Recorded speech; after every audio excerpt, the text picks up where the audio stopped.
Hi everyone, this is Gary from Biohackers Lab, and this is my brain training experiment update for days 11 to 13. It's the 13th of March 2018, and I did my sessions again. It was on Friday, and I did Monday, and I've done today again. And today was a good one too, where I did my feedback with Dr. Freddie Starr for my QEEG.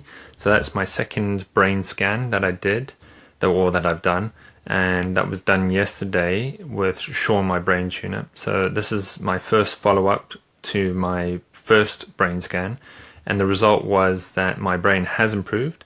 So the coherence issue that I was having, where it was going between the two hemispheres too much, well, that's calmed down, and there is a little bit at the back of what's called the occipital regions, the back of my head, in the visual area. So that's still happening a tiny bit, but I could see the before and after pictures were a lot different. So that was good to see. And as I said, my brain health. So Sean was saying today, the way they can interpret the EEG graphs is that my brain itself, it looks really healthy. The chemistry, well, the electrical signals are firing well. So that's a good sign. I did report to Freddie that my sleep, since I've started this, it has changed. I'm struggling with my deep sleep. I'm trying to hack it a bit and figure out what's going on.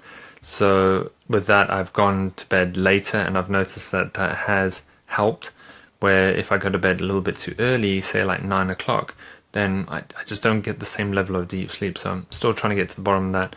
I do know when I've done brain training before that it can influence your sleep and take a little while to settle down. And Dr. Starr did say today that, once the training has finished, then, that will all settle again. And yeah, I have experienced that in the past. But overall, I would say I'm feeling good. I do feel more clarity, if I could subjectively put it that way too.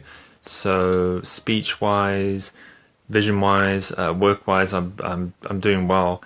And I would say from a mental energy point of view too, if you could somehow quantify that, unfortunately I wouldn't know if you could, but I do feel good. So it's been in one hand with the sleep, it's been harder, just because I felt, why am I being more restless? But on the other hand, I can feel that I'm doing improvement. So it feels good knowing I'm also getting my brain better. And then today, quantifying it, seeing, the electrical activity has improved.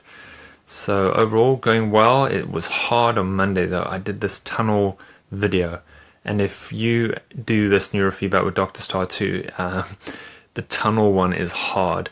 So this video is just you driving. You're looking like you're in a car that's in this underground tunnel on this road, and it's just the same. It's like being on a highway. It's just the same piece of road with the overhead lights and the road markings, and it was difficult to just look at that for 20 minutes, and then it's going in and out and in and out, and the sound is changing, as your brain is being challenged by the machine. So I was tired after just that brain training bit, and then I still had to do my meditation, the second part, which is the eyes closed test. So Monday was harder. Today I was way more refreshed. I felt much better today, and I challenged it a lot more. I could see my score was better with the amount of rewards I was doing. I actually watched the Charlie Chaplin one today, and with old black and white films, they've naturally flickered anyway a little bit, where they went in and out. So you can imagine I've got that effect, plus the software is doing that too, as my brain is being challenged. So that was another interesting experience, but overall going very well. I've also got my podcast with Petri Lahtela coming out this Friday, so that's all about the Aura Ring and sleep data and sleep tracking. So that was a really good show. I geeked out a lot about sleep with Petri. So if you do subscribe to the podcast, look out for that. If you don't subscribe and you want to, iTunes, Overcast, YouTube, all the places, I share it all over. So just wanted to give you my update, and I'll share more information as it comes. This is Gary from Biohackers Lab.